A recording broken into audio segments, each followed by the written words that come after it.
во земјоделството имаме една правна рамка која што не е доволна, која што во голем дел ги остава земјоделците да работат во неформална економија и после статистички да се појавуваат како неактивно население.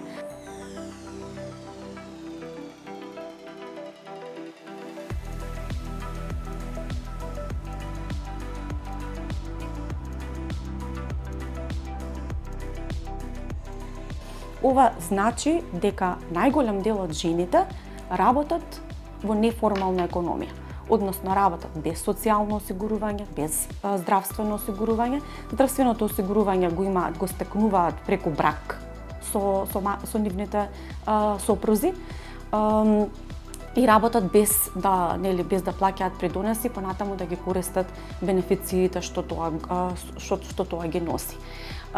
Затоа ситуацијата на руралните жени е дополнително ја отежнуваат сите овие фактори.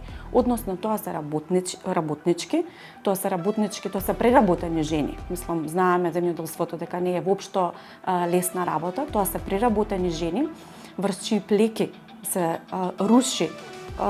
рушат врските и од семејниот труд и од земјоделската работа, и при тоа знаеме дека во руралните средини патриархалните норми се малце поизразени за разлика од урбаните средини, што дополнително влијае на нивната добросостојба.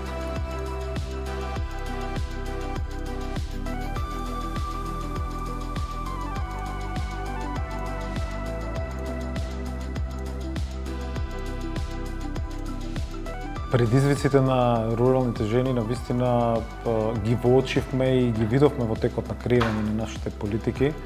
Значи да се фокусирани дома на семејството, на децата, да немаат имот, да имаат нерегулирани прашања поврзани со права кои што ги имаат и другите жени кои што не живеат во руралните средини.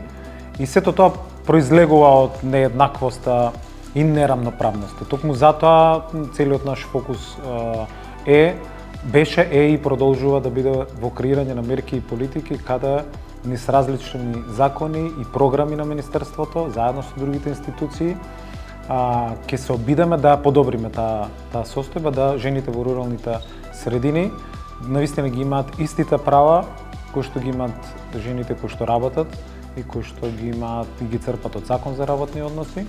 И нема да бидат оптеретени само со семејството, туку ќе можат сами да обавуваат, да вршат дејност, да имаат економска независност, да имаат економски бенефит, приход и навистина да постои таа рамноправност.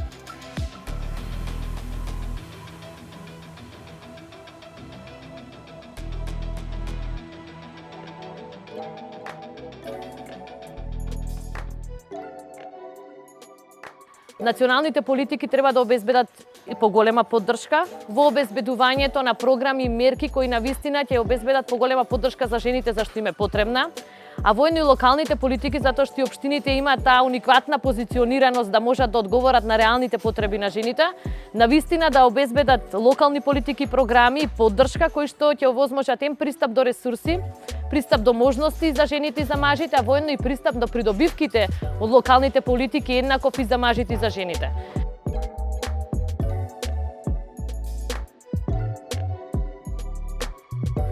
Особено кога збориме за поддршката во руралните средини, жените треба да ја користат од секој еден аспект. Ева, ако земе последниот повик за набавка на механизација, кој што охрабрува од 710 договори некаде, 347 се договори на кои што носителки се жени. Веројатно се голем дел од руралните средини, меѓутоа на секој еден можен начин треба таа поддршка да се зголемува и да ги имаат истите бенефити кои што ги имаат, не се бенефити, тие работи ги следуваат со закон. А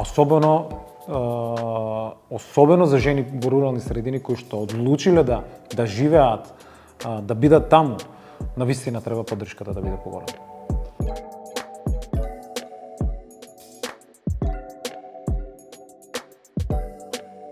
Кога зборуваме за усогласување на нашето законодавство со акито на ЕУ, во директивите земјоделците се признаени како самовработени лица. Кај нас тоа не е случајот. Категоријата индивидуален земјоделец е поинаква од категоријата самовработено лице. Меѓутоа, дури и законодавецот да не тргне на овој начин да ги регулира како самовработени лица, мора да се обезбедат еднакви права. Директивата на ЕУ не зборува и дека самовработените лица, помеѓу кои земјоделците, треба да ги имаат овие права, наплатено породилно отсуство, други социјални здравствени бенефиции, како што е правото на боледување, платеното боледување и нивните партнери и сопрузи, со што во формалната економија влегуваат и оние така наречени помагачки сопруги или неплатени семејни работнички.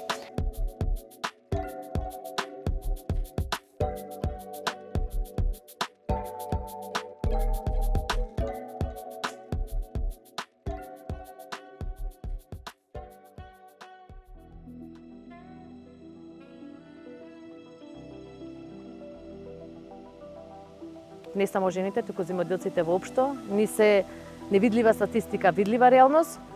Нив ги земаме за статистика само доколку сакаме да покажеме дека сме земјоделска земја, но и тука можеме да кажеме дека веќе во последниве 4 години за 40.000 ни е намален бројот на земјоделски стопанства регистрирани во единствениот регистар на земјоделски стопанства под Министерството за земјоделство, шумарство и водостопанство.